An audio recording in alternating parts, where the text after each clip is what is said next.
targets up as Ragnaros landing a 4-man Sulfurous Smash. Turns of hate from Mephisto, and this combination executed perfectly at the end of the game. From Alarak, make it a quad kill set up by that ETC. Wow, did you see that mosh pit? 4-man mosh pit while on a conveyor belt. That was like a regular sushi line. Nubrak, core at 50%. Both cores are just absolutely melting. Which one's going to go down first? I think this is going to be Respect the Gooses. Oh my goodness. Ring. Oh my goodness, the ring. Jaina just pulling up everybody here. That's a 4, make it 5 And it for does nothing. knock them all up. What a play! Oh my God! Somebody please clip that.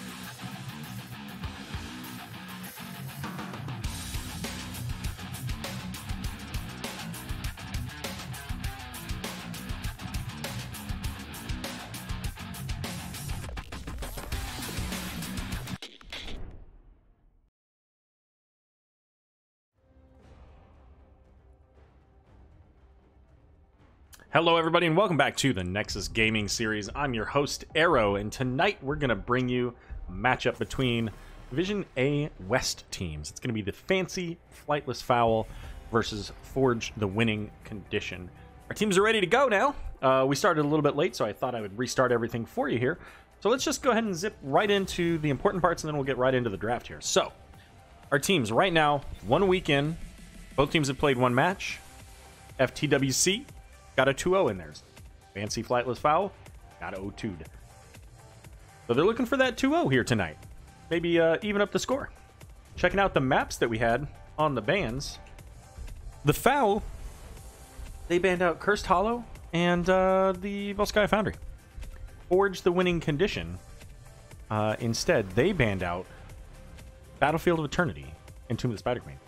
Game number 1, it's going to take place here on Alterac Pass, the selection of the Fowl. And we're all ready to go. Our map bans, our hero bans, rather. We've got the Lost Vikings. Going to be taken out on the left first. No Vikings going to be played against the Fowl, along with Orphea. Couple of the Blizzard Universe heroes right there. As opposed to the Overwatch May on the right side here with Diablo Cassia. And our first pick of the evening, what's it going to be? It's going to be Imperious. Bob coming in. Bob, a little bit delayed this evening, but he is the first one to pick up a hero, and it is a doozy. Coming in with the Imperious. You know what? I don't even have to change it. Imperious was already under Bob's name. It's like I knew. And we're going to get an ETC along with Stukov. So the stun potential, the mosh potential. We got some knockbacks. We got some silences. Just saying, a stun plus a silence is a pretty rough thing to have to deal with. And let's see. Zombie.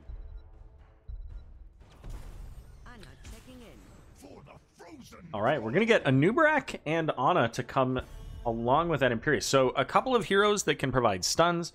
Some put somebody to sleep, which I think also counts as a stun if I remember right. So you've got a couple of different ways to set up that Imperious Celestial Charge. You also have a way to give somebody some armor. So if Ana's not caught in that mosh pit or that power slide, she can at 13 take Smelling Salts, get 50 armor out, and you know what? Maybe, just maybe, that person or those people, if you get multiple heals there, are able to survive that mosh pit danger zone.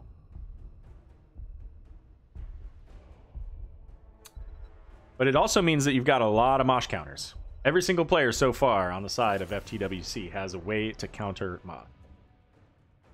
Is this game 1? It is in fact game 1. We had a little bit of a delay getting started. So this is actually game 1. You are not deceived by the overlay.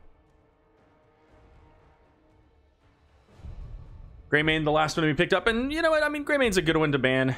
Anubarak's got a little bit lower health as far as percentage-wise than some other tanks, but he also doesn't want to have to deal with those auto attacks because of it.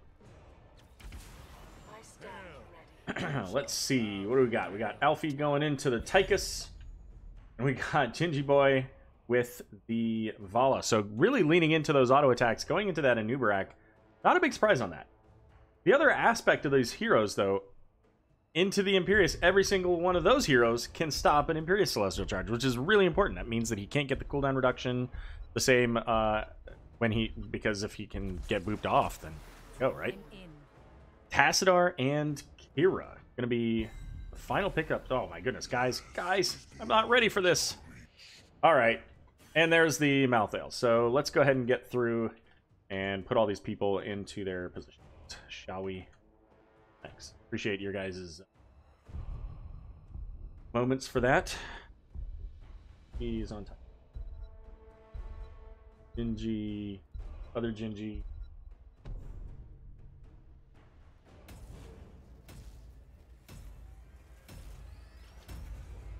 All right, we're caught up. I had to see where Smiley ranked us so I could flame him for.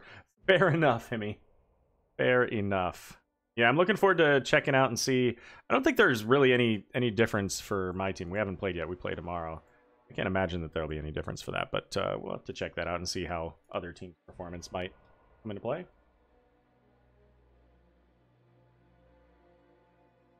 All right, vote in chat. Who do you think is going to win? Is it going to be the Fowl over here with the ETC Stukov start, or is it going to be that Imperious coming in from Forge the winning condition? Vote in chat. Hit the drop down, select the team you think is going to win or that you want to win. Make sure you hit the vote button. If you don't hit the vote button, it does not count. Like requesting a mail-in ballot and never sending it in. Well, let's go ahead and get into the game, shall we? On the right, we've got Forge the winning condition. The red team. We got Sturge playing the Kira. We got Mr. Bros on, who is that? Tassadar. We got Glaxorus? Eoxorus? Whatever. Anyways, we got Ana over there. Bob's going to be playing Imperious, and Voisin going to be playing that Anubarak. On the left for the Fowl, it's going to be Gingy Boy on the Vala. We got Batmang on the Malthael. Gingy Mex on the ETC. Zombie playing that Stukov. And, who did I miss? Alfie on the Tychus. Showing off a little Tychus spray, no less. And our hero abilities, our talents. What do we got here? So we're going to get that Fear the Reaper coming out from the Malthael at level 1. This is not a huge map. The lanes are somewhat close-ish together. There are those slowing puddles, of course, but that's going to allow Malthael to be a little bit safer. We can get out of problems a little bit easier that way. And a little bit of that stun engage between the Anubarak, the Imperious, but we can see here that's 4v5 and already able to get that ETC down a fair bit. Kira in the bot lane gathering some of that soak to get her team just a little bit of an XP lead. However, Bob up here versus Malthael does have the full rotation. Anubarak's coming in, big stun. We've got Tassadar with the Force Well, and Bob over here says, we don't fear the Reaper. First blood going over to Forge winning condition. That said, now they are a little bit behind on the camp timing. So this could be, in the long run, maybe a little bit better for fancy Flightless Fowl. We'll have to see. Chat voting 50-50 on this one. Could be anybody's game as far as they're concerned. Geoxorus? Maybe? Geoxorus? I don't know. Sounds about right. We'll go with that. So Bob versus Malthael. So Malthael into this team. So Malthael into this team as Kira apparently dominating the Tychus. A little bit surprising with the ranged versus melee aspect of that there. But you know what? Don't ever count out of Kira. She's got those gap closers. Level 4 is here now for Forge winning condition. So what I was going to say was, with Malthael, you've got some heroes here that can get fairly low pretty quickly, right? I mean, Anubarak doesn't have a ton of health. He can pop a shield, so, you know, that helps. Tassadar doesn't have a lot of health. Kira's probably one of the safer ones, maybe. And Imperius can put up a fairly decent sized shield on it. I mean, there's not a good way to just directly stop the Malthael. So getting that last rights could be a pretty significant value for this comp. Also, Malthael, I thought, would generally be a little bit better at clearing the waves, and I think that's probably the case. But Batman here, trying to just pull in the minions so that, you know, Malthael doesn't get caught by that stun, which we saw, of course, earlier. Both teams here now level 4. This is going to be in the rhythm there for Tychus, looking for that increased duration on his minigun. Big double stun there. And the thing to keep in mind with this combo is there are a lot of different ways to set up an Imperius Celestial charge. None of them are helpful when he gets the stun himself. So, for example, Anubarak can dive in, start that stun chain. But if Imperius doesn't have the timing right, ETC knocks him back. But in this case, ETC went a little too far into the team as everybody else kind of elsewhere. So a little bit of miscommunication. Vala trying to pick up the siege camp. And that is available for Forged winning condition. So a little bit of a misplay there, giving FTWC half the channel already. Most likely the full channel here, just based on the positioning of where everybody's at on the map. I don't think that the Fowl are going to be able to make it here before that finishes. That said, Tassadar, Ana, they're over here on the siege camp anyways. But with the first objective going over here at just about 4 minutes in favor of Ford's winning condition, they're going to have that camp to go along with the objective. And that's pretty devastating in this mid lane. Getting that 20 armor reduction, that stacks on everything, including the buildings. So having the mid lane cavalry along with this siege camp, and they timed it really well, so it's coming along with the cavalry, doesn't even have the opportunity to get killed before the cavalry makes it all the way up forward here. I'm not sure if the siege minions get the bonus from the cavalry. I think they might. We probably check. We are going to see Tychus get caught there, but unfortunately, Anubarak diving in didn't quite have the timing on that one with the Kira. So was not able to get that kill, but let's check these out. So what do we have? 79.5. We'll see if that changes after the cavalry's gone. This time, ETC getting caught by Kira. There's the Ana grenade. Looking for that kill onto ETC. The big impale coming from Anubarak, and that's going to be the first kill of this encounter anyways. But Tychus getting really low. Had to pull back. Could not continue to fight this. And this mid lane getting all kinds of value. Check on that. 79.5. So the siege minions do not get it. It's just the siege camp does not get it. It's just the players, and I believe these actual lane minions do as well. But that is massive pressure in this mid lane. Top and bot were both cleared up there by the other heroes. But this keep wall is already down, and 15-20% of the keep as well.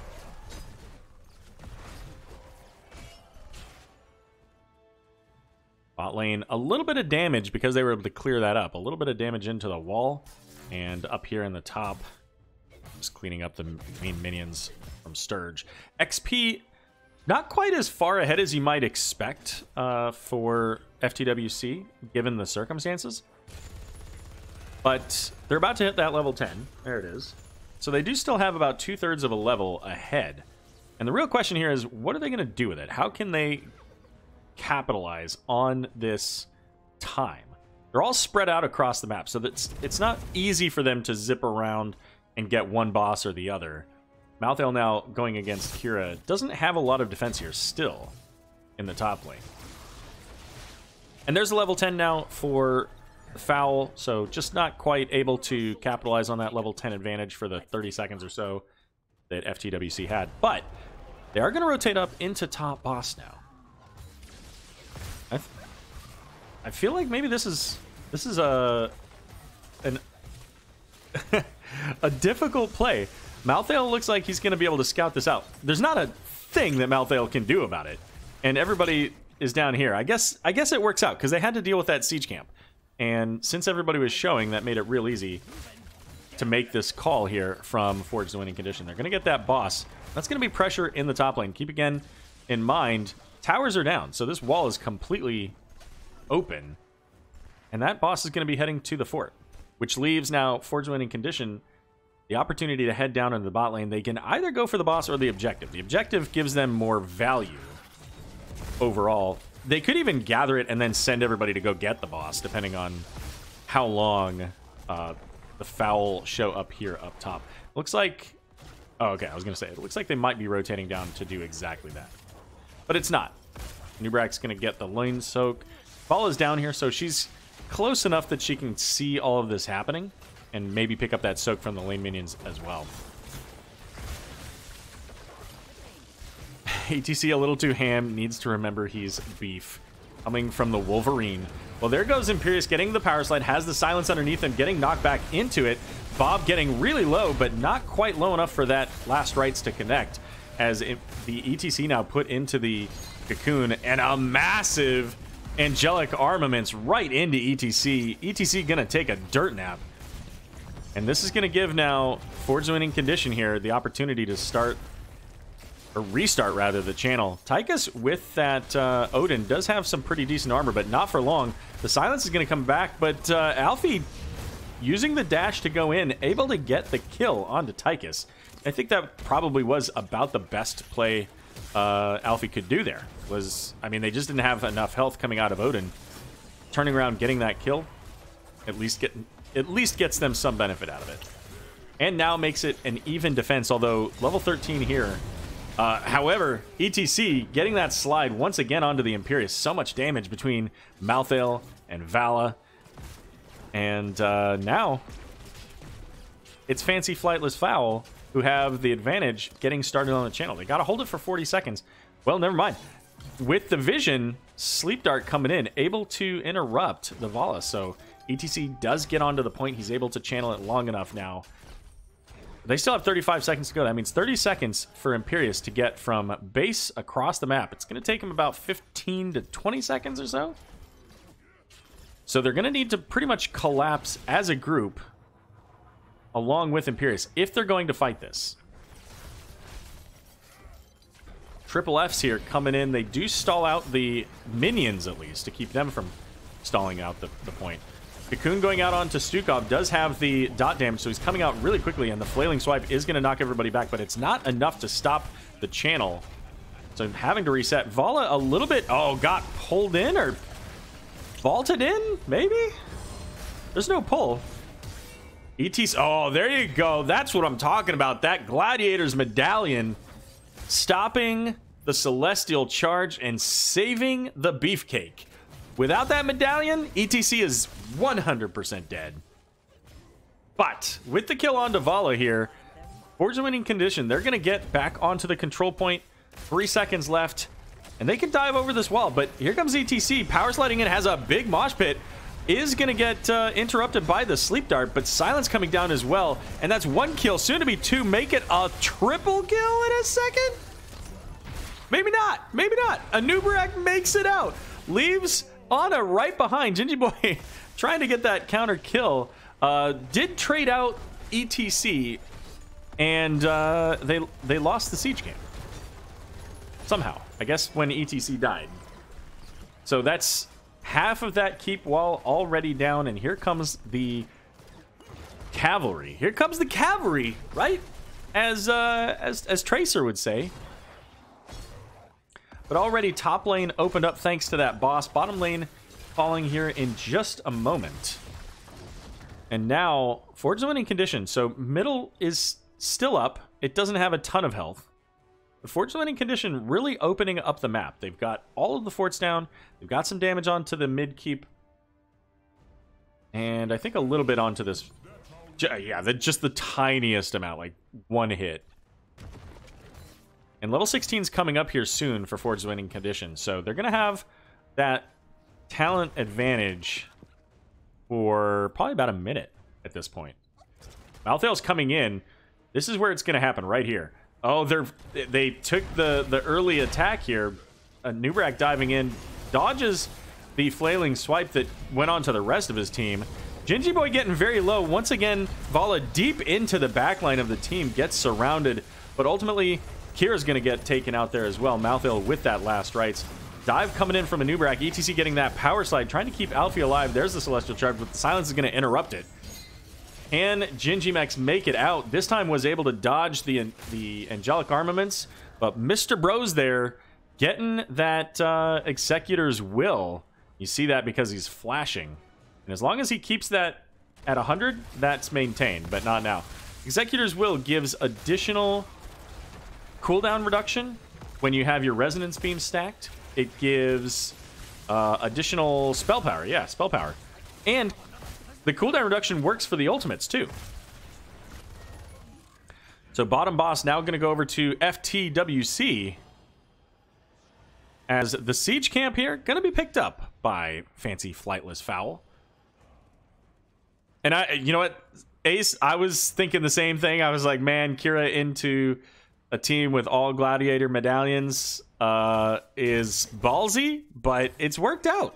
I mean, Kira's died. I mean, it's not to say that she hasn't died, of course, but she's also gotten some kills and put a lot of pressure on there. So, worth, I guess. Level 16 now here for Fancy Flightless Fowl. They're on an even talent tier, but this top boss, they're going to have to defend it once again, because that boss eventually would take this keep down if it's just left to its own devices. The good news is there's not really much else for them to do on the map, so heading up there to deal with that is pretty much what they were going to do anyways. They had to soak this top lane. Level 20, the next major key timing here for the teams. And right now, at least, Forge Winning Condition is slightly ahead in that race. The next objective could be before then. As ETC getting caught by the stuns, Flailing Swipe just not enough to keep ETC alive there. And ultimately just being split out from the team, leading to ETC there, Gingimex getting one more timeout in the graveyard.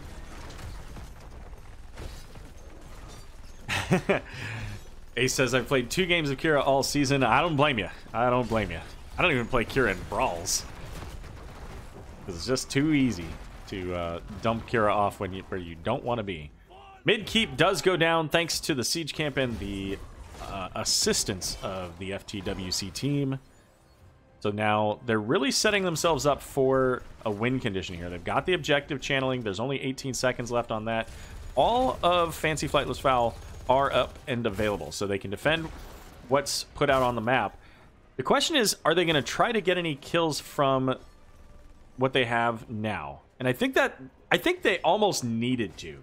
Like, killing the minions is helpful, but these lanes are already mega pushed up. This cavalry is coming right into these keeps. I think that they really needed to recognize here, if they wanted to have a defense, that they needed to get some kills right here when FTWC was in this bot lane or in between.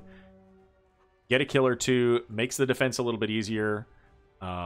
Maybe you probably still lose a keep, but this is going to be a lot more difficult of a defense, I think, at this point now. I'm not sure if left alone, if the mid lane would kill the core. I think it might, actually. Tom P says go objective. Yeah, absolutely. I mean, go objective too. They probably would have lost their bottom keep if they had. They're going to lose it either way, as Odin is used there. Got all of our ultimates. Malthael up in the top lane, so this is still a 4v5, as the cavalry is about half health, but the keep's gone. Malthael does finish up top, so either way, they did lose that one keep. Mid, however, very low, and this could be the push that FTWC wants. They get the Gladiator Medallion. ETC is going to get a great mosh in the backline here. And can Malthael get the proc? He does, so both the Nubrak and Ana go down, making a triple kill so far. Bob going to be a quad. Can they kill the Tassadar? Make it a mega kill. 4,900 on the core. And a full team wipe coming out for Fancy Flightless Fowl. They said, you know what, Arrow? We'll kill people when we want to kill people. And here's level 20 for Fancy Flightless Fowl. Now, that being said, they haven't gotten any structures.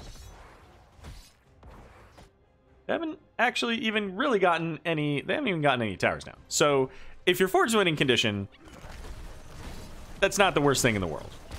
Yeah, you had a full team wipe. You got 30 seconds where your opponents can pretty much do whatever they want. And they're going to have a siege camp, so they can push in the mid. They got the 20 armor reduction coming out from the Gnolls once they get here. But the rest of the team is coming up. And now, Man, I almost think that maybe they should have gone here before they went to that mid port because they're close. But they are able to burn through it very quickly as level 20 is now here for both teams. Malthel going to head back. Once again, pressure mounting. And this time, you can ignore one lane of pressure on this map. You cannot ignore two. And by ignore, I mean it won't end your core unless the enemies come in and help, right? If you just leave it to its own devices, it'll get halfway, maybe a little bit lower if you have one keep up. Or, I'm sorry, if you have two keeps up. But then if you leave and let, you know, say a backdoor attempt to come in, yeah, you're going to lose that game. But that being said, this could be the play that Fancy Flightless Fowl wants if they can get here quickly enough. ETC knocking back. I don't think they can do it. I don't think they can get here quickly enough. Tassadar, they're here, but Tassadar is going to get that force wall. And the boss is picked up. ETC now right in the group, going to get cocooned. And Anubrak diving in onto 3, gets a double stun with the rewind. Tychus now getting very low, pops the Gladiator Medallion. ETC is going to fall, but so is Anubrak. So both of the tanks gone, and the death metal down in the bot. Big silence coming out from Stukov as Sturge falling just a moment later there. Bob getting the damage out onto Stukov, and with the level 20 Valorous Brand of Solarian, able to just melt heroes with that level 1 talent right here. Burn the Impure, getting basically 7.5% every time he does anything. Gingy Boy, however, leading them on a merry chase. And they've got all the value in the world. Like, I don't even know why they're bothering. Well, okay. Goodbye, Vala. Because I don't even know why they're bothering to do that. With what they have, I think they could have just gone for the core right here with this boss. Tychus and Malthale, both pretty low. Of course, you're at the core, so you can just dip into there. But either way, they're going to get the siege camp and, of course, the objective going as well. This is not the first time we've been in this position. 40 seconds on Vala, so it's almost certainly going to be Ford's winning condition picking this up. And the positive for the Fowl is that they got this mid lane pushed out a little bit, so at least they've got time in the mid lane. But it's looking closer and closer like a checkmate if they don't find some way to stop this, even down the hero.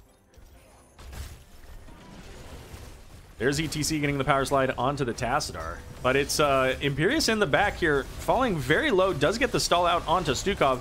ETC's going to get just absolutely destroyed by Kira, and Deathmosh not going to land, but they do get the kill onto Bob. Silence coming out, trying to keep Malthale alive. Not sure that it's going to work as the dive coming in from Anubrak. Unstoppable used, but it's just not enough. The dot damage coming out from Kira, enough to help secure that kill onto Malthale. But guess what? No one can stop death. But 0.2 seconds on the objective. This is coming over to Ford's winning condition in just a moment. Just kidding. Vala going in saying, you're not getting this while I'm here. And proccing the double Rain of Vengeance, trying to do anything possible to stall this out. Does get a lot of damage there onto the Ana, but Ana's able to survive. Sturge, is there a medallion available? There's not. And here comes the final strike. Does miss as the objective coming in, and they're down Vala, they're down ETC. Is this a defense that can be done? Certainly not if Malthale's going to get taken out. And at this point now, with just Tychus and Stukov, with the objective coming in, and it's close, it's coming in top lane, it's coming in mid lane, it's coming in bot lane. We're going to have 3 cavalry here in just a moment. ETC to make it back up. So there's that. But this is a very difficult defense. There's a big stun coming out onto ETC. The Whirlwind coming in from our good friend, I don't remember his name. Storm Stout, maybe? No, that's Chen. What am I talking about? Yikes. All right, well, game number 1 going over to Forge the winning condition.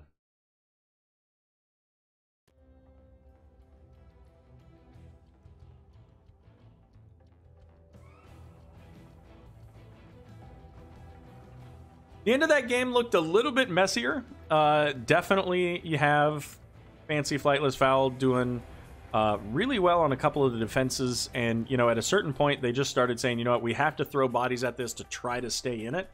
A couple of times they did. A couple of times they didn't as well. Staggering those deaths. but they kind of just had to keep that game going. Overall, though, Forge's winning condition for about 90% of that game was in complete control.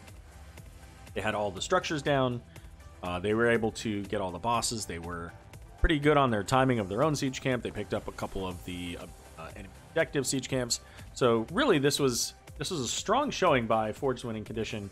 And you know, the Fowl, they're gonna have to up their game. They need to make their 1-19 game like their level 20 game was when they got that full team wipe on the defense, when they were able to coordinate their CC chains and get those heroes locked down. If they can do that earlier in the game, they're in a much better position. But we'll be right back. Just going to take a quick break as we get set up for game number 2.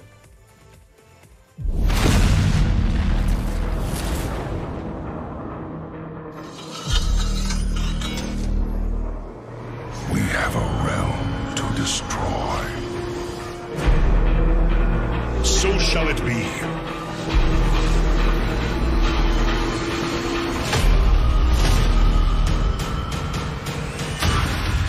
Lay waste to this world.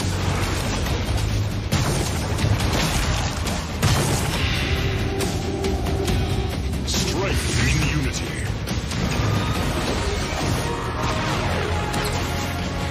Do not falter!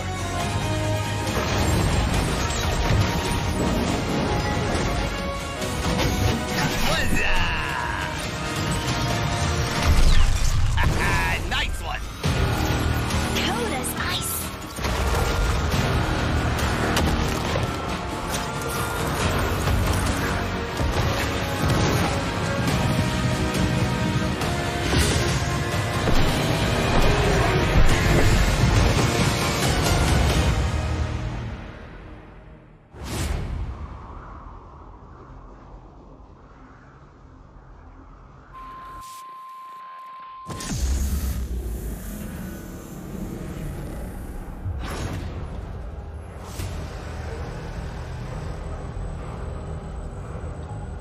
My blade is ready to be unleashed.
Hey, welcome back, everybody. It's coming up on game number 2 between Fancy Flightless Fowls and Fowl. Sorry, my bad. Just one foul, not plural. And Forge winning condition. Do want to shout out Shui. Really appreciate the Twitch Prime sub. Always a pleasure, and so happy to pick up your games.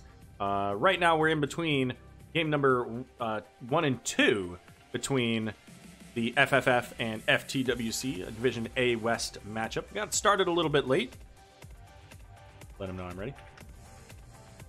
But what a game. Game number 1 was a lot of fun. There were some really good combo plays from both teams. Definitely the Forge winning condition. I mean, they set it up, right? They set that winning condition up, and then they executed it. So it's going to be on the Fowl here to really make this work. Now, they wanted first pick. So we're going to Brax's holdout. And that's the selection of Forge the winning condition. So our first pick team last game was successful. See if it's going to stick around the same for this one. You know what? You're right. You're right, Wolverine. You are absolutely correct. Absolutely correct. Thank you for that. Appreciate it. I do, really. I don't mind being correct. If I'm wrong, I'd rather be correct the next time. Don't correct me if you're wrong. Right. All right, what do we got? Orphea. So once again, we had Orphea last ban phase, the first round. So she was taken out along with the Lost Vikings. Lost Vikings not commonly picked on Brax's holdouts, so maybe we see a different hero ban from our first phase. Could be an Imperious, especially as that game went pretty late. Brax's is not commonly a map that goes quite as late as the Alterac Pass does, but it is going to be Imperious there. And I don't think that's a big surprise. I think that Imperious was a huge boon to FTWC, and the team comp was kind of built around how do you keep Imperious right up in the face of these people so that they can just leave all of the damage.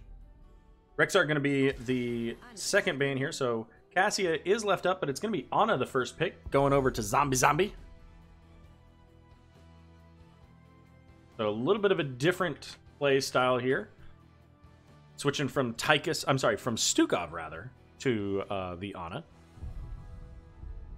Who do we get out of our... It is going to be the ETC. I was thinking it might be the ETC. So I'm glad to see that. And pair that with the Deckard. Both of them have great AoE stun or roots. Ultimately combos. You've got the Silence. Could potentially also see the Lornado. A lot of areas here where there are kind of narrow...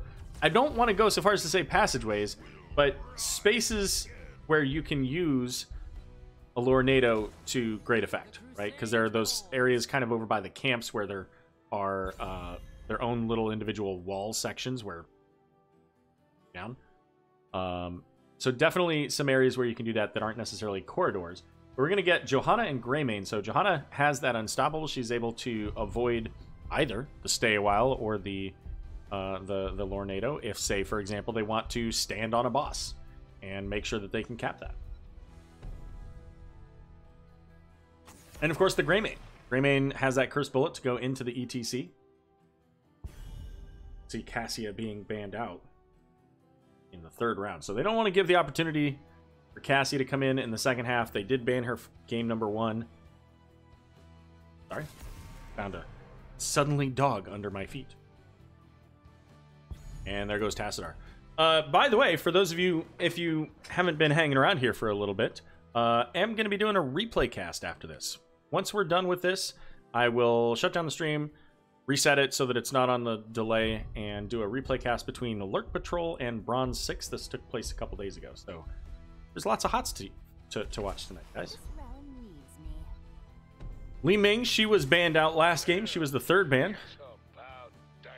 Instead, they didn't want to have to deal with that Tassadar. And I mean, if you had to deal with one or the other, probably Li Ming is the better one to have to deal with here. Yeah, she's going to be able to bomb you from about a mile away, but force walls, right? And force walls are a real pain in the neck. So Tychus switching sides, high priority on the Tychus. Something that I don't think I've actually seen any other Tychus games so far this season. Which, I mean, that's only, I don't know, 5 or 6. Probably a little bit more. Probably like 10 total games that I've cast. But we're going to get Chromie. Chromie did get a little bit of a nerf, along with the Leoric.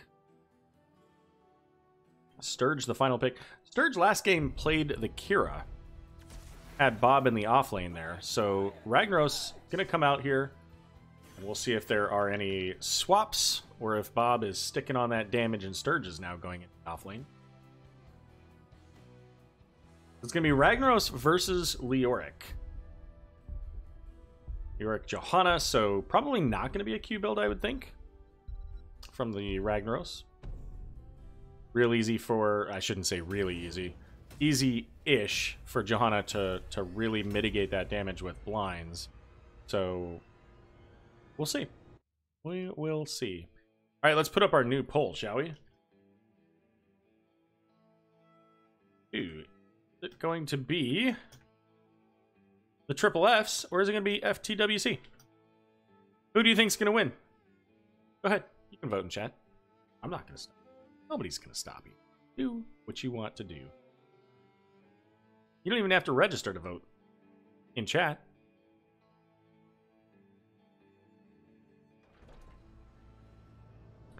All right. It's game number 2. Let's start on the left here. We got the fancy flightless fowl. There are pop-ups going there. All right. Leoric going to be played by Batmang. Got down here at the bot, we got Alfie playing the Greymane. We got Gingy Mex on Johanna, Gingy Boy on Chromie, and Zombie Zombie on the Ana. Looking to even up the score here, take us to a game 3. And on the right, we got Forge, the winning condition. We got Mr. Bros playing the Li Ming. We got Bob playing Tychus. Voicin on the ETC. Jaxorus on the Ana. No, not Ana. Deckard, rather. And then Sturge up here going to be playing that Lil Ragnaros. And right now, right out of the gate, we're going to see potentially looking for the gank onto the Leoric. We got everybody up here in the top lane. Everybody be very, very quiet. You don't want to give away what's about to take place. Leoric, recognizing that last game they did something similar, then I don't necessarily need to be all the way up there. Especially since nobody's showing bot lane. So the question is, how much does their patience pay off? And at this point, it doesn't. They tried, but in this particular case, they're just not going to get that sneaky kill onto the Leoric. So I think they actually maybe even missed one minion there. But not a lot, not a lot. The opportunity to get that kill onto Leoric and maybe prevent an entire minion wave was, you know, it was pretty good if they could get that. Time Trap coming out onto the ETC, a big condemn pulling him right back in. So ETC's going to be pulled down right down to half as Ana with the anti-healing grenade. Oh, Tychus, however, getting just some sand pounded into the face. And once again, 50-50. Chat says, you know what? We still believe in the Fowl. They had some moments game 1, and this is an entirely different kind of map. We believe, says chat. 50-50 right now. Level 2's here. That means that Chromie has her level 2 talent. Given her Anderhal anomaly, she can put time traps all over the place. And we see that right here. We got one below for vision. And there's a double on the time trap here. Gonna get a couple of hits on the Sandblast. But that's not her stacking quest. Not this game. We're going into the Deep Breath, Dragon's Breath, rather. Talent here, level 1, Deep Breathing. That's what I was going for. Garrosh, rather Greymane, getting a little bit bullied into the corner there, thanks to ETC's positioning and able to knock him back, but ultimately Greymane gonna be able to make it out. Zombie doing a lot of work there. ETC, once again, just all over the place, finding these time traps just everywhere. 18% on the channel so far for Forge's winning condition, so they did get a little bit of a start there with Rag up in the top lane. We're going to check that out again here soon. There's no fighting going on, but Rag's flipping the script. He's able to pick that up. Bob getting very low here, just running with the minigun, getting Gingimex down to about half health. As level 4 is picked up for Forge's winning condition. And of course, we see here the, what is this, Triumvirate? Yeah, Triumvirate for Li Ming, and she's able to just keep throwing out those arcane orbs. And so much damage already. She dumped half of Johanna's health, as well as a bunch into Greymane. But Bob here getting caught by the sand, deep breathing, and Greymane gonna be able to finish that kill. First blood this time going over to fancy Flightless Fowl. And with that kill, Leoric gonna make his way onto the point. We're gonna see the channel continuing on here for FFF. Ragnaros coming in, has the lane pushed up, so this is XP that Batmang is missing out on. At least for the moment. Able to go ahead and Wraithwalk over there, so he's not actually going to miss any of that. Was able to pick that up. One of the changes, this is a long time ago, obviously, 2 seasons or so ago, with the XP globes, instead of just based around the minions, able to give yourself a moment to pick those up. Tychus getting kind of shot in the face there with that sleep dart, and a lot of damage coming from the Gray Mane. Got to be careful between that sleep dart and the time traps. A lot of damage could come from Chromie, but ETC, again, a little bit far. This is a different ETC player, but deep into the enemy team, and ETC is going to get taken out. So far, 2 kills to none in favor of Fancy Flightless Fowl. But Li Ming, you know what? Let's take a look at those damage numbers. Check that out. Li Ming popping off with 10.2k. Gray Mane, however, with 11.3. It almost feels like Li Ming should be double that, because she's just getting so many Arcane Orb resets. But ultimately, Fancy Flightless Fowl, they're going to get this first objective, and it's coming in the bot lane. Ragnaros is down here, so he's going to be able to hop in, go with the Molten Core, and start working on these minions. And of course, one of the big changes to Braxis, focus on these guys right here. And these guys right here, the big ones. They summon the additional minions. They also do a pretty significant amount of damage themselves. So using that Molten Core to bring those down quickly, high value there for Sturge. However, the Condemned coming in, pulling Sturge right into the group. And Gray Mane says, gotcha! And almost like he had go for the throat, Alfie just going to town, getting a double kill for Fancy Flightless Fowl. And I realized that, yes, Chromie's the one that got the kill. But they worked together. The team got the double kill. It just goes to show you have to be extremely careful about your positioning, even if you're really close to your wall. When you've got somebody like a Johanna who can pull you back and put a little stun on you, you've got the big burst potential coming out from Chromie and Gray Mane. Gotta be careful with those positions. Rag, sitting here, does have this level 4 talent, catching fire, so able to get that additional health regeneration, but more importantly, when he completes that quest, it's going to give him that 25 armor on use. So, fully expect. Oh, and he did go into Q build. Okay, fair enough. What does Arrow know? Arrow doesn't know. But anyways, that 25 armor's going to help him anytime that, say, for example, Chromie does that temporal loop, which she now has at a level. Bruiser Camp's picked up by both sides here, so right now, Ford's winning condition a little bit behind. They have all of their structures still, though, as far as their forts are concerned. Big sleep, temporal loop coming out onto Li Ming. Isn't enough to get her. It is a little bit early on that Gladiator's medallion, and Li Ming gonna fall next. And Fancy Flightless Fowl really putting the pedal to the metal on this one. Another double sleep dart there. Bob gonna get caught. But Alfie may have put themselves into a rough spot, but just kidding. ETC face melts back, knocking Gray Mane into almost into tower range, but certainly into death range, but there just wasn't anybody to follow up with it. And so ultimately, Gray Mane able to dive right back in and secure the kill onto Tychus. And right now, this is a very different game from game number 1. Game number 1 was pretty much Forge's winning condition. It was their game. With the exception of, ultimately, some brief moments there in the second half of the game, or really the last quarter of the game. Almost all that game was about them. And Ragnaros getting caught there by the rotation up from Gray Mane. Great rotation from Gray Mane to identify that. Of course, Leoric had vision of that the whole time. So that was an easy call to make. Blessed Shield there, missing Bob. Great dash out to get away. ETC is going to get the Gladiator's medallion, and that's a big nerf to Chromie, these medallions.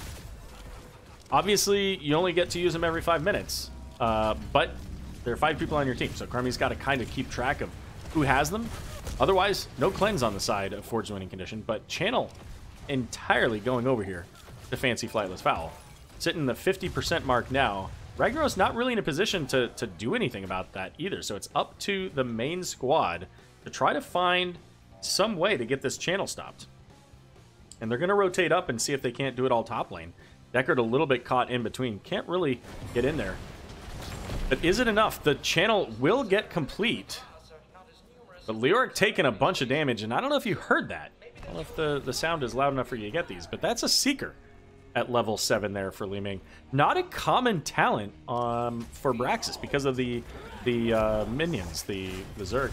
ETC this time doesn't have that medallion, is going to get pulled back and CC'd right to death.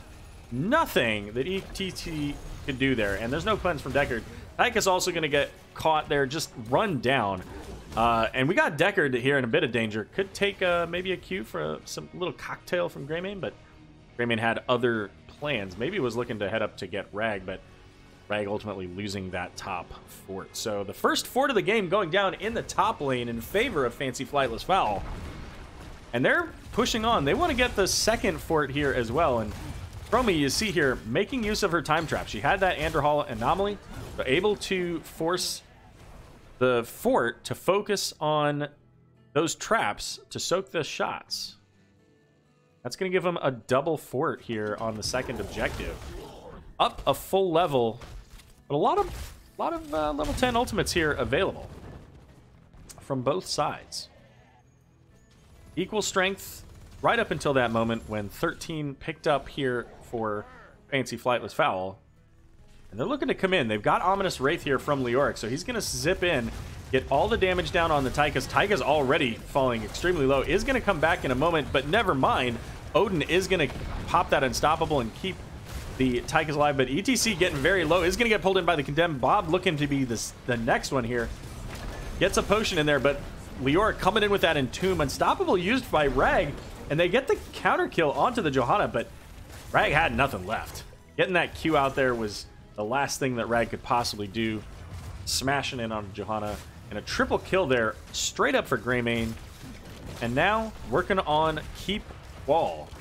Good fair bit of time until the next objective, as we just had it here. So this is Fancy Flightless Fowls. This is their opportunity to get siege damage, and they're making it happen. Bruiser camp, we got a siege camp. They get the full keep down. And moving on. Where do they go? The siege camp, of course. Why not? They can see everybody on the map. They do probably have a good idea that this rotation's coming in. They've got plenty of time. They're able to pick up the siege camp and head out. And if you're forged to winning condition at this point, this is a very different position to be in from last game. Last game they had control. This game they're struggling to find it. ETC trying to get the stun onto Leoric, but that Unstoppable is enough, so Batman is going to be able to make it out. Run out that orb, trying to catch somebody. Maybe get that reset. Siege camp will get taken out here, but keep in mind, we got a Bruiser camp coming in right behind it. Along with that Bruiser camp, we got some big damage here. Got that Chromie coming in with the Condemn, with the Sleep Darts. We'll see how that goes. There's the Condemn. We've got, oh, massive slow out onto the Ragnaros. Unstoppable used there by Tychus once again, but he's going to get destroyed by the Deep Breath. Is able to pick up one of those potions, and Tomb going to come in from Leoric onto Johanna. Probably not the target they were looking for, but it didn't matter. Once you've got that Cursed Bullet and the Deep Breath, the Dragon's Breath there from Chromie, doesn't matter who you are. Johanna, the next... Johanna, what am I talking about? What am I talking about? That was Deckard. Guy, you guys should get a refund. This caster is a noob. Anyways, we got another Zerg coming in as Leoric in the bot lane, able to push up that lane. And Zerg's coming in. They're looking for this keep right now. Li Ming, however, was looking for the kill onto Leoric. She's not going to get it. Lava Wave going to come in, and of course, the change to the Zerg, one of the big reasons for that was because of the Lava Wave. They changed to have these drop pods now that bring in additional minions. Ragnaros, I believe, was in a pretty good position. I believe he was just above, so I don't think he's going to be able to be caught here. Yeah, he's fine. 16 to 14. Eventually, I think some damage will happen to that top fort for Forge winning condition here. But here comes Ragnaros. Is going to get sent back, but it doesn't matter. ETC is actually the target. And ETC is now going down. Doesn't have death metal. They're not 20. But this time it is Johanna falling. Batman now trying to slow down that damage with that Ominous Wraith. And Zerg is going to officially make it to the core. He has old eyes. I think it's his old brain, honestly. No doubt. All right, so Zerg does make it through the keep. But ultimately, that is that's the full extent here. Now, We do see a bit of a rotation here. I don't think they're going to boss. Yeah, Lyrics gonna head up and get that soak. So they did. With no Zerg percentage, just the absolute minimum, Forge of Winning Condition was able to get this top fort. Which is, if you're gonna lose the objective 100-0, and you're gonna lose your keep, getting something for free, basically, gives them at least an opportunity later in this game. If they can catch up in the talents here, they might be able to win the game through top lane. So Fancy Flightless Fowl cannot count themselves as fully in this for the victory here. We are going to get that Lornado to kind of help push away from the Entomb. Blessed Shield coming in onto ETC and a big Dragon's Breath. ETC's not even going to come back, just going to straight up die to the Leoric, and that is a fantastic kill. Nano Boost. Oh, and Chromie! Chromie, how do you do it? Right there! Li Ming from downtown. Holy smokes, and with that kill, I was thinking with one kill they were going to come to this boss. They didn't even wait. They got a second kill. They're going to get that boss. And that boss going top lane, of course. There's a top fort up here. This is a little bit dangerous here. 16 advantage still up for Fancy Flightless Fowl. As Lava Wave is going to come in, try to slow down the potential damage coming in from these minions. And Chromie looking for that poke damage. Keep in mind, of course, Chromie got a little bit of a nerf. She's still a strong hero, though, even with medallions. We do hear that Seeker landing onto the boss here, so getting repeats. And Tychus getting caught in the Entomb. It's not enough. Ominous Wraith coming in, dropping the damage of everybody. ETC's going to get a mosh, but it's not going to hit anything. And Deckard trying to run away.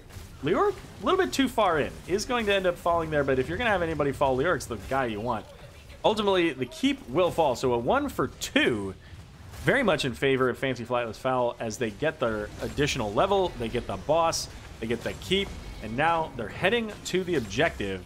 They're going to be able to channel that for a fair bit. Keep in mind, again, Leoric can kind of reduce his cooldown on his death. So even though he's 5 seconds behind Rag, he's going to spawn wherever he wants to. And he might have just seen... Oh, never mind. The time trap did that one. So they all know.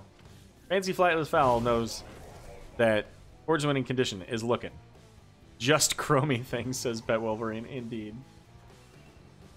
50% on the channel. And if you're Forge Winning Condition, this is it. You got to stop this. In fact, you never let this happen. You don't pick it up in your favor. And you don't... and you just constantly have to stop this. They have to find a way to get kills here before level 20. Rag coming in does get a big burst of damage around to Chromie. She does have the medallion to keep her alive. Lornado coming in, but it's only going to hit Leoric, and he doesn't care. He's already Wraith Walking. There's the Unstoppable onto Tychus. Gingy Boy, however, running for his life, trying to get back to the Ana, but they're on the opposite sides here. Chromie falling, as is Johanna. ETC's going to get a mosh onto the Leoric. Can they get the kill onto Leoric in time? Not quite. Just not enough damage coming out from Li Ming there because of that level advantage. But a 2-for-1 trade, this time in favor of Forge Winning Condition. Make it a 3-for-1 trade. But what can they get? There are a couple of siege camps. That would be absolutely fantastic for them. But again, like they can't... I don't think they can really... I guess they could. If they get some kills and then proc it, like that's probably the best case scenario for Forge Winning Condition. They have Ragnaros, Lava Wave, Molten Core. So they can really, you know, stall out a Zerg Wave. But they're already down 30%. A full Zerg Wave, which this is almost a full Zerg Wave. I think it's missing one of the Reavers, I think they're called. Or Guardians, that's what they're called. The big ones, the flying ones. That making it to their core, and they just lose. So they can't afford to have anybody from Fancy Flightless Fowl trying to push on core, push those catapults up or anything, because this channel finishes and they lose the game.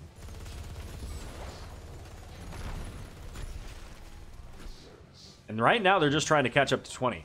Buried Alive is picked up for Leoric, so that extra silence for that 3 seconds. We got the Radiating Faith, so Johanna able to hit more targets for a longer stun duration. Nano Boost infusion there. for Ana, so she's actually going to get that extra healing. That's going to be huge. Gingy Boy taking a big old orb to the face.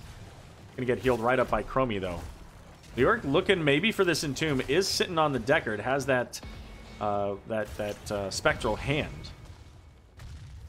The rest of his team for Fancy Flightless Fowl just not in the position that they need to be able to capitalize on. So look for that here soon as the team split up. Sturge in a bit of a dangerous place, does get a lot of damage on the Chromie, but she uses the timeout.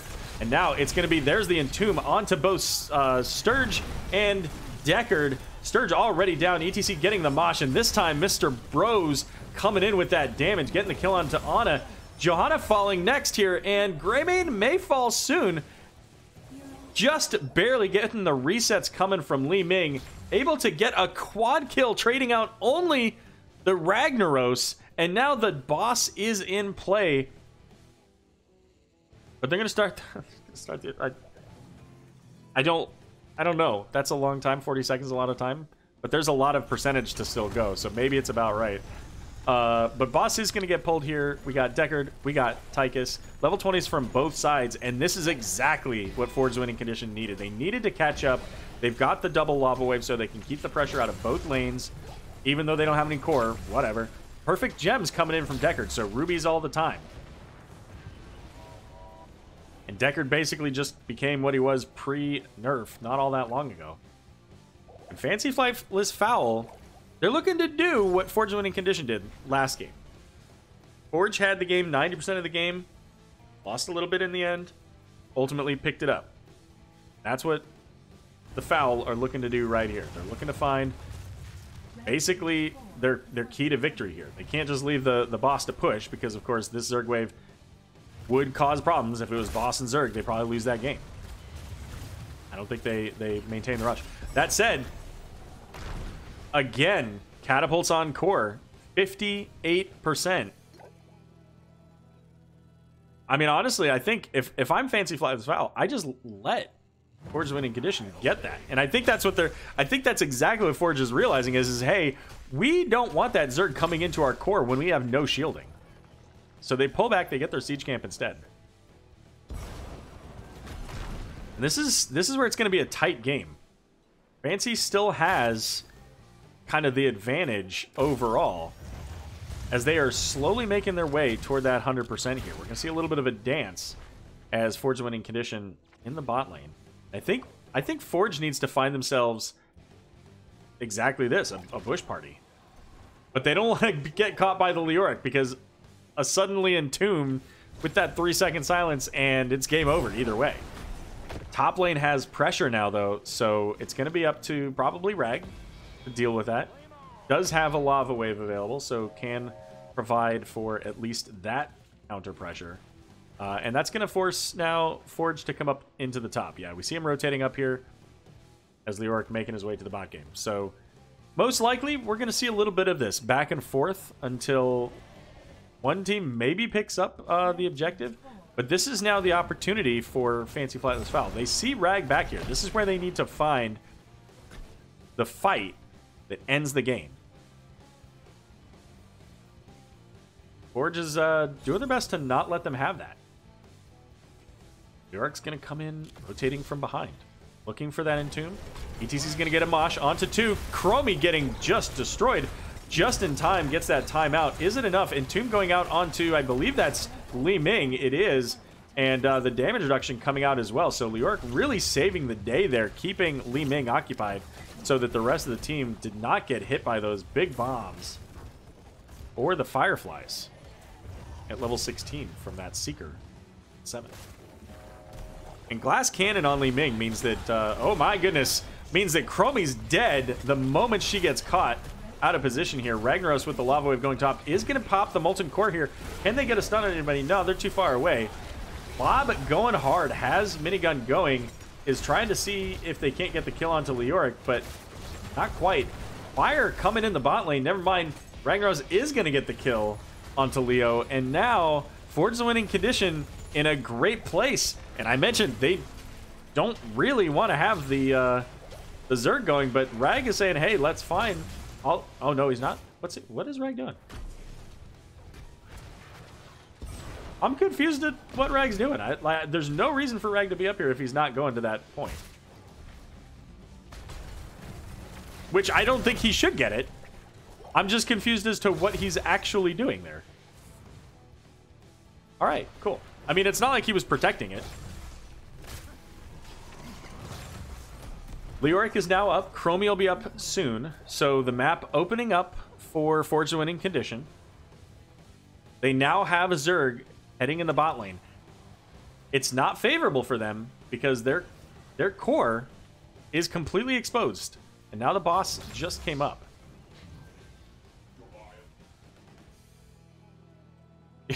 Cammy's like, I don't get it. I don't know. I would love to hear. I want to hear from Sturge later. I want to know what that was about.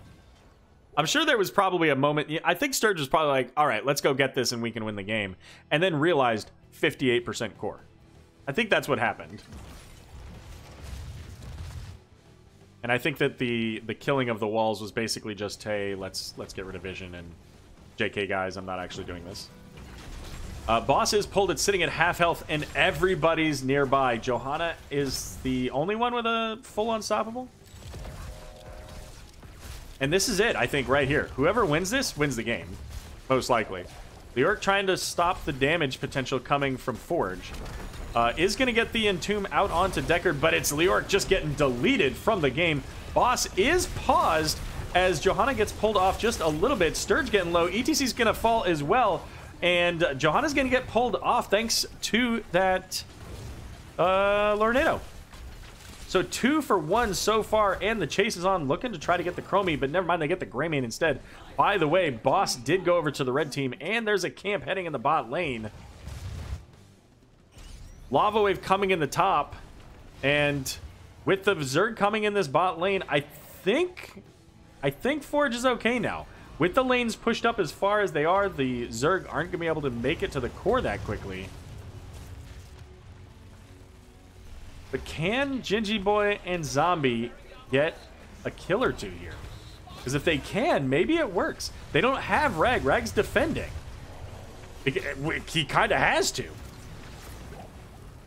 Big damage there onto the Tychus. But Chromie's not really in a position to finish the job. Not by herself there.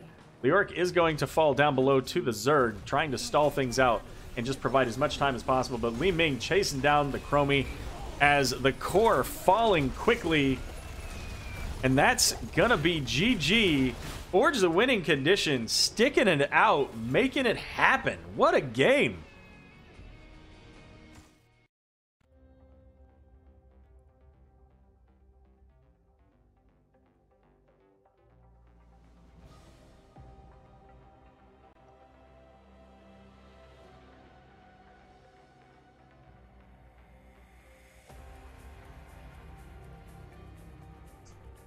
All right, let's see if we can get interview. I actually don't know who Forge's captain is. Let's see if we can figure that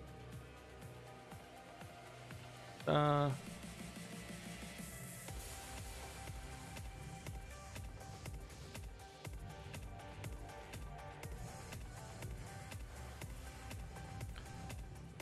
Okay, it is voice. Okay, let's see if we can get voice.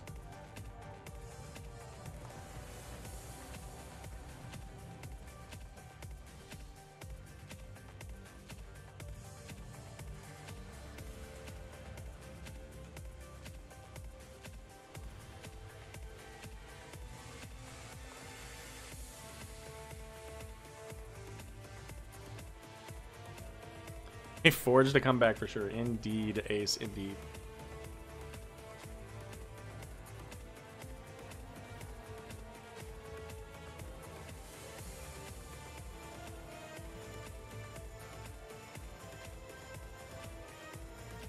All right, we'll be back in just a moment as we wait to see if we get an interview with Voisin or somebody from Forge.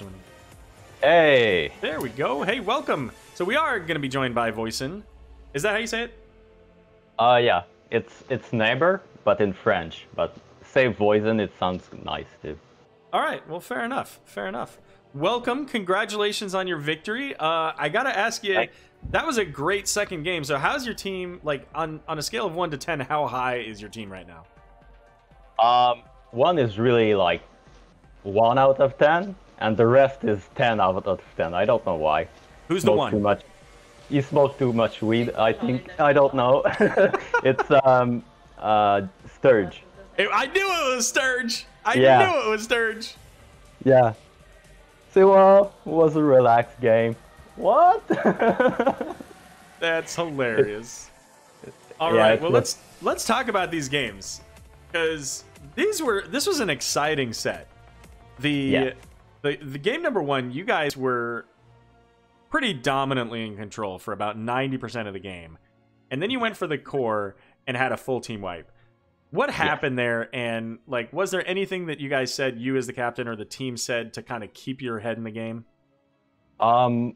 We wanted it back. I wanted it back, and Sturge pointed out that we could end there.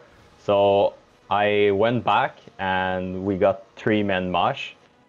So yeah, that was like a small fraction of hesitation that made us like lose the team fight. But apart from that, I think the first game was flawless for our team. Oh, it was really close. I think you guys had one other team fight where, you know, it went more in their favor than yours. But the thing about that team wipe is you literally hadn't even lost a tower. So losing all 5 of your players was no big deal, because they had to kill literally everything. Yeah, exactly. So that's why we went back for the core, just to try it anyway. Sure. And it worked really well. You guys were really on top of it for the camp timings, for the boss timings. Even there was one boss that was the top boss that I was a little hesitant. I thought it was maybe a questionable decision, but then I realized, you know, a little bit later, because Malthael came up to check you guys out, and there wasn't anything he could do. But I realized, oh, well, you had that siege camp going in the mid lane, which caused pressure, and it made it, you know, much easier for you guys. Yes. It was really well played. I mean, there's not much else to say about game number one. You just played it almost perfectly, and obviously, ultimately, checkmated them at the end there. So you get into game two, and game two is a lot more of a struggle. Yes. At the beginning, they were targeting the ETC, me, and it worked really well from there for them. Sorry, I'm French, so sometimes I juggle with the words. Nobody here is judging you. Good. Yeah, so they were targeting me, and the team fight were collapsing all the time. So we needed to change a little bit our position, and we got one team fight, the Chromie first. So after that, we were chasing for that moment, right? So we were chasing for the moment to catch Chromie out of position, because it was their winning condition. The gray main was good and good burst and everything, but the Chromie was winning the team fight, and this is what we saw in the game. So at the end, it was a game of chicken, right? We just like circling the objective and everything, and we also knew that if we took the top objective when they were all dead and we were pushing bot, we could lose with the objective. So Rag didn't have the wave, didn't have the cooldown, so we just decided to wait to have all our cooldown to be able to defend the Zerg wave. And it worked out flawlessly. I do. You mentioned Rag, you mentioned Sturge earlier, and I thought Sturge was gonna lose the game for you guys, because you were all pushing bot lane, and I saw Sturge heading up to top, and then Sturge is like, "I'm just kidding. I'm just up here to, I don't know, get a globe or something," and he backed, and I'm like, so what happened? Was Sturge trying to go get that, and then like everybody's like, "Wait, hold on, don't do that," or was there something else going on there? It was his call to not take the objective, but yeah, it was a good call because he told us that he didn't have any of these cooldown. So at the end, he just depushed the lane. We knew we were safe pushing without the Leo and the Chromie down.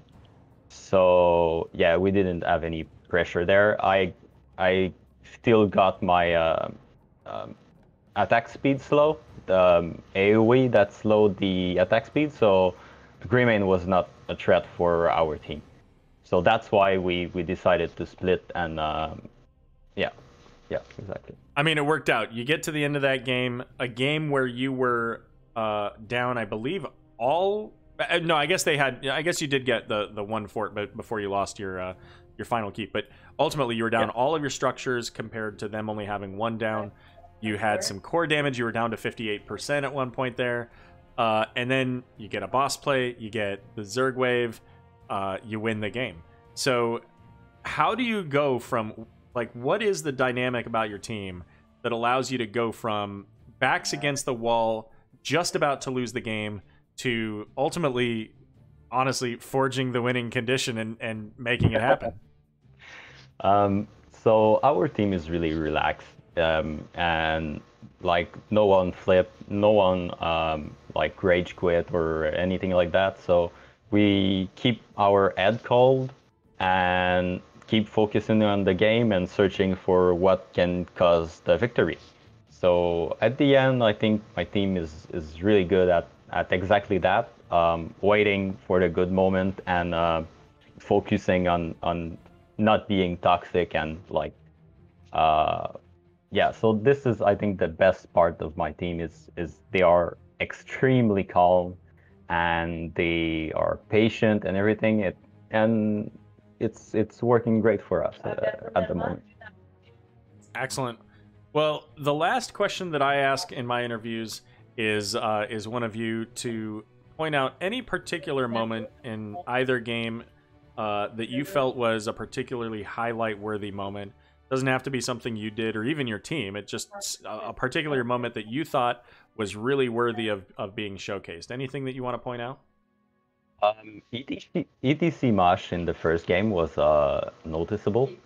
It caused a team wipe. I think it was really nice. Sure, and you're talking about that one at the end, well, not the end, but at the core defense. Yes. That was successful there. Yeah, for sure. That was a good one. Good deal. Well, Voicin, any shout-outs that you'd like to make? I think my brother is watching me. So shout out to Rafael. And that's it. All right. Thanks for inviting me on the stream. Yeah, for sure. Listen, I appreciate you coming on. Also, I know there was a little bit of a delay to get Bob in here. I'm glad that Bob was eventually able to join us. So you know, send some love over to Bob. And good luck with the rest of your season. There's a lot of games left for you guys to run through, but should be a fun series to watch for this season for you guys. That'd be nice. Bob told us he was doing a nap, but it turned out a 4-hour nap. So just saying. So that's why he was late. Really Nice. sorry for the delay. Nice. No worries. Glad we could make it you know, all work out for you guys. Have a great night. Don't forget to report your match, and we'll see you again soon. Yeah, thanks. Bye. All right, so that's going to wrap us up for this match. Ford's winning condition 2 over Fancy Flightless Fowl 0. Ford's winning condition continuing their win streak. Now 2 domination victories in a row in Division A West. Stick with us here for a few minutes. I'm going to get everything set up for our next game, which is going to be a replay cast, which I actually have to go download the files because I forgot that I was doing that. So it's going to be just a moment. And I also have to reset the timer. So don't go anywhere. I'll be back in just a minute here as I do the exit. Yeah, thanks for joining us.